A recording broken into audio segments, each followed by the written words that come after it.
شیخ صاحب میں ابھی جو آج فیصلہ آیا ہے دن کو، میں اسی حوالے سے ہی بات کو شروع کرتا ہوں، کیونکہ ہم فاضل جج صاحبان سب کا بڑا احترام کرتے ہیں مگر فیصلوں پر رائے دے سکتے ہیں. تو یہ تو فیصلہ ایسے لگ رہا ہے کہ سٹیٹس کو ہونا ہے، تو کیا ضرورت تھی اتنے دن یہ کرنے کا؟ اس کو ہی چلتے رہنے دیں. اگر کل سے دوبارہ انہوں نے ہی رہنا ہے تو پھر کیسے دیکھتے ہیں آپ اس کو شیخ صاحب؟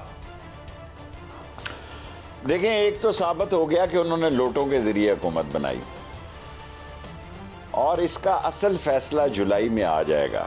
جب تک 63A کا فیصلہ نہیں آتا اس ملک میں، 17 تاریخ کے الیکشن سے اگر پہلے آ گیا تو ممکن ہے یہ 20 کے 20 امیدوار جو ہیں یہ سکرین سے آؤٹ ہو جائیں. اگر 63A کو سپریم کورٹ عید سے پہلے یا عید کے بعد یا 17 سے پہلے تاحیات نااہل قرار دے دیتی ہے تو پھر جلدی الیکشن کرانے کے علاوہ کوئی چارہ کار نہیں. اور میں آج مقتدر حلقوں سے یہ اپیل کر چکا ہوں کہ گراؤنڈ میں حالات بہت خراب ہیں، اور آپ آصف زرداری کی پرواہ نہ کریں اور آپ ملک میں الیکشن کی طرف ملک کو لے کر جائیں، تاکہ کوئی ایک تو ذمہ دار ہو. نظر تو آئے کہیں کوئی حکومت ہے، کوئی ایک تو کہہ سکے کہ جناب یہاں تو انتشار اتنا بڑھتا جا رہا ہے کہ یہ نہ ہو کہ لوگ فیصلے اپنے ہاتھوں پہ لے لیں، سڑکوں پہ آ جائیں. نہ بجلی ہے، پیٹرول 50 روپے لیوی کہتے تو ہیں، یہ ابھی قسطوں پہ لگانی ہے. اور پیٹرول یہ کہہ رہے ہیں روس کو ریفائنری کو کہا ہے. مذاق اڑاتے ہیں، قوم کو جاہل سمجھتے ہیں. یہ چور، ڈاکو، لٹیرے، بے ایمان، بدماش اور سازشوں کے ذریعے آنے والے. اور کوئلہ افغانستان کے پیٹرولیم کے منسٹر کا آج ہی میں بیان پڑھ رہا تھا. آپ تصور کر سکتے ہیں کہ افغانستان کے حالات پاکستان سے بہتر ہیں؟ جو سکھوں سے لڑے، جو انگریزوں سے لڑے، جو رشین سے لڑے، جو 42 ملکوں کی فوجوں سے لڑے اور سرنڈر کرایا، وہاں حالات معاشی یہاں سے بہتر ہیں. وہاں کا روپیہ جو ترازو میں تولا جاتا تھا وہ پاکستان کے روپے سے بہتر ہو رہا ہے. اور ہم ابھی تک اسی شمشمے میں ہیں کہ جناب ہم آ گئے، ہم چھا گئے، ہمیں ہمارے خلاف کوئی ثبوت نہیں نکلے. اور حالانکہ IMF نے بھی کہا کہ ہم نے اس مہینے جولائی میں بھی آپ پہ نظر رکھنی ہے کہ آپ کرپشن کو کس طرح روکتے ہیں اور منی لانڈرنگ کو کس طرح روکتے ہیں. ہم پہ ٹھپا لگ گیا ہے کہ ہم بے ایمان ہیں، اور یہ ٹھپا ان دو خاندانوں کی وجہ سے لگا ہے. اور یہ دو خاندان جو ہیں وہ ہر دفعہ چور دروازے کا ایک راستہ بناتے ہیں. اور اب اگر یہ کل آ بھی جاتے ہیں دوبارہ تو کیا سمجھتے ہیں کہ لوگوں کے دلوں میں ان کی عزت ہے؟ میں تو سمجھتا ہوں کہ سیاسی ماحول کو لوگوں نے پیچھے چھوڑ دیا اور لوگ آگے جا چکے ہیں.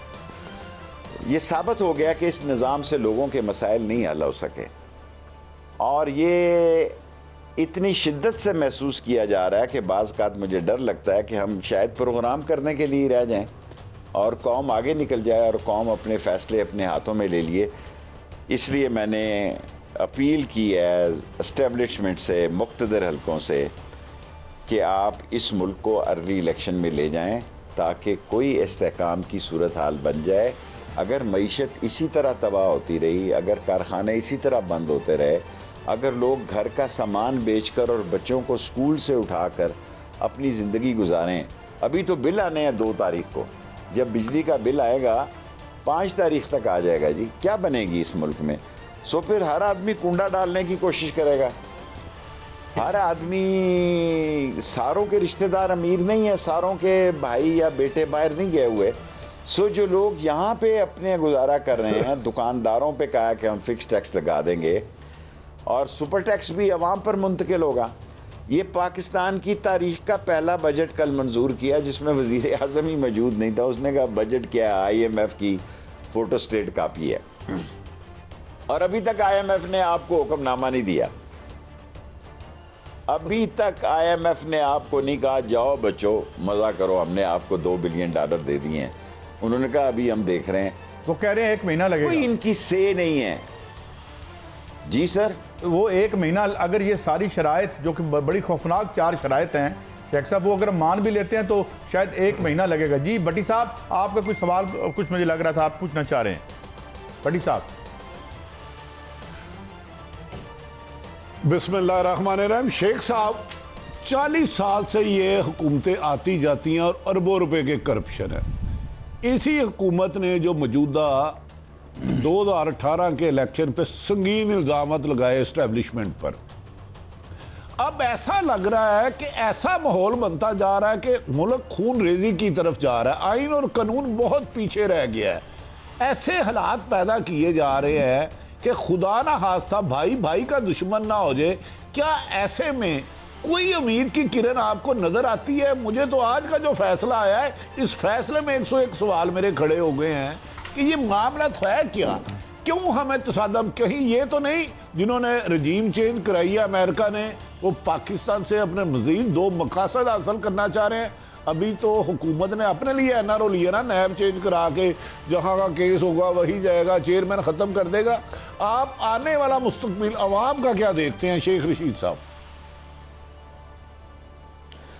میں پرسوں لاہور میں کہہ چکا ہوں، میں جولائی سے 45 دن بڑے اہم دیکھ رہا ہوں.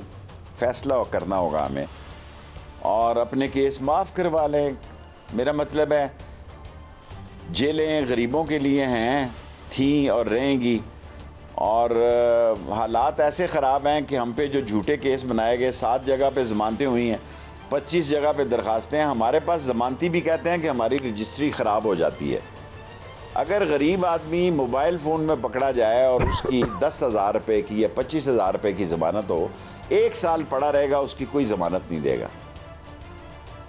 اور یہ جو ماحول بن رہا ہے، آپ بالکل ٹھیک کہہ رہے ہیں، اسے کسی طرف تو لگنا ہے. خدا کرے یہ خانہ جنگی کی طرف نہ لگے، لیکن اگر خانہ جنگی کی طرف لگا تو یہ لوگ زیادہ رگڑے میں آئیں گے جو اپنے آپ کو اس وقت ارسطو سمجھ رہے ہیں اور اپنے آپ کو فینٹام سمجھ رہے ہیں. اور بالآخر اس ملک نے زندہ رہنا ہے اور اس ملک کو بچانا ہے، اور اس ملک کے ادارے اتنے بھی مردہ نہیں ہو گئے کہ صورتحال کو کی سنگینی کو نہ سمجھ رہے ہوں.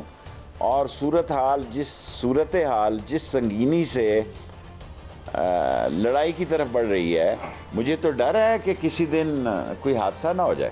جی ملک صاحب، آپ کچھ شیخ صاحب سے پوچھنا چاہ رہے تھے. شیخ صاحب، میں آپ کے ایکسپیرینس کو سامنے رکھتے ایک سوال کرنا چاہ رہا ہوں. آپ نے کہا کہ 2 چور خاندان ہیں، پورے پاکستان کو دنیا میں بدنام کر دیا ہے اور ہم پہ کرپٹ پورا ملک پہ ایک نشان لگ گیا. میرا سوال ہے کہ چور تو چور ہوتا ہے. محلے میں ہم چوکیدار رکھتے ہیں، اسٹریٹ لائٹس لگاتے ہیں، کچھ لوگ جاگتے ہیں، بزرگ احتیاط کرتے ہیں کون آیا تو نظام بھی تو ایک چیز ہے نا. چور کیوں کامیاب ہو جاتے ہیں؟ سوال یہ ہے، چور نے تو چوری کرنی ہے، اس پہ تو چلے بحث ختم ہوئی. تو ہمارے نظام میں کیا فلا ہے کہ یہ ہر بار کامیاب ہو جاتے ہیں؟ As you said. دیکھیں، چور کے آصف زرداری نے بہت عرصہ پہلے بیان دیا تھا کہ میں اس لیے دولت کٹھی کر رہا ہوں کہ نواز شریف کے پاس بڑی دولت ہے اور دولت کا مقابلہ دولت سے کرنا چاہتا ہوں. اور ساری پلاننگ کانسپریسی جس طرح انہوں نے کی اور چلائی، اور جب میں کہتا تھا نون سے شین نکلے گی تو لوگ میرا مذاق اڑاتے تھے. آج یہ بلا رہے ہیں اسحاق ڈار کو، بل گیٹ کو بلا لیں جی، یہ ملک ان سے نہیں ٹھیک ہوگا. اور ایک بہت بڑی سیاسی قوت عمران خان ان کے مقابلے میں آ گئی ہے. یہ 11-12 پارٹیاں، ایم کیو ایم کا آپ کو پتہ ہے، ایم کیو ایم نے 3 دفعہ تھوکا ہے اسمبلی میں کل. اب اس تھوک کے بعد وہ کیا بہادر آباد میں فیصلہ کرتے ہیں، یہ ان کا ہے. اے این پی نے کہا کہ ہم عید کے بعد فیصلہ کریں گے. باپ کا باپ کیا فیصلہ کرتا ہے یہ بھی مسئلہ ہے.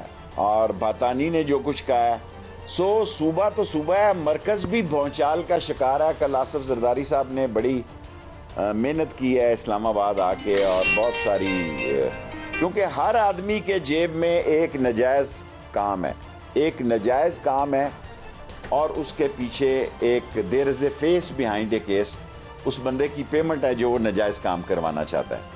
اور ایک ایک ووٹ کی حیثیت سے جب حکومتیں بنتی ہیں تو اس کے یہی انجام ہوتے ہیں. اور عوام نام کی کوئی چیز ان کے ساتھ نہیں ہے، اگر تھی بھی تو اب نہیں ہے. اور یہ جو سمجھ رہے تھے کہ جناب یہ اب میں یہ سوال کرتا ہوں 3.5-4 سال ان لوٹوں کے خلاف یہ لڑے ہیں, انہی لوٹوں کو ووٹ کو عزت دو, انہوں نے گندے لوٹوں کو سر پہ بٹھایا ہے. دی most golden lota is the leader of the opposition, جس نے ایک آدمی کو اینڈ پہ 3 کروڑ روپیہ اور دلوایا. اس وقت پیسے ختم ہو گئے, اس نے کہا نہیں جی یہ 3 کروڑ روپیہ منگوایا جائے. سو کیا جمہوریت ہے, کیا سیاست ہے, کیا ہماری تگ و دو ہے. اگر یہ ٹی وی چینل ایک دن ایسی صورتحال پیدا ہو جائے گی کہ ٹی وی چینل بھی صرف اس ملک میں جنگجوؤں کے پیغامات کو اور تشدد امیز سیاست کو دکھانے پہ مجبور ہو جائیں گے, کیونکہ شریف آدمی تو پس گیا ہے, اس کی تو کوئی آواز نہیں ہے. نظام تو بیٹھ نہیں گیا, دفن ہو گیا ہے. اور اس نظام کو زندہ رکھنے کے لیے جتنے مرضی ٹیکے لگا لیں, انہوں نے 45 سے 60 دن میں ختم ہو جانا ہے, اور اکتوبر میں انشاءاللہ الیکشن ہونے ہیں. اور اگر دیکھیں کراچی میں الیکشن ہوئے, 2 بندے مر گئے ایک سیٹ پہ 2 دوسرے مر گئے. اور کل جو سندھ میں بلدیاتی انتخابات ہوئے ہیں, میں نے سمرو صاحب کا بیان پڑھا ہے, ان کا پورا نام راشد سمرو, انہوں نے کہا راشد سمرو, میں نے ان کا خود بیان ٹی وی پہ دیکھا ہے. انہوں نے کہا اتنی بڑی دھاندلی, اتنی بڑی بدماشی اور اتنی بڑی غنڈہ گردی اس سے پہلے کبھی دیکھنے میں نہیں آئی 40 سالوں میں. یہ ان کا بیان میں آپ کو سنا رہا ہوں. تو پھر اگر جنرل الیکشن ہوئے اور جنرل الیکشن میں بھی کوئی صورتحال خراب ہو گئی, تو پھر اس ملک میں جھاڑو پھرے گا.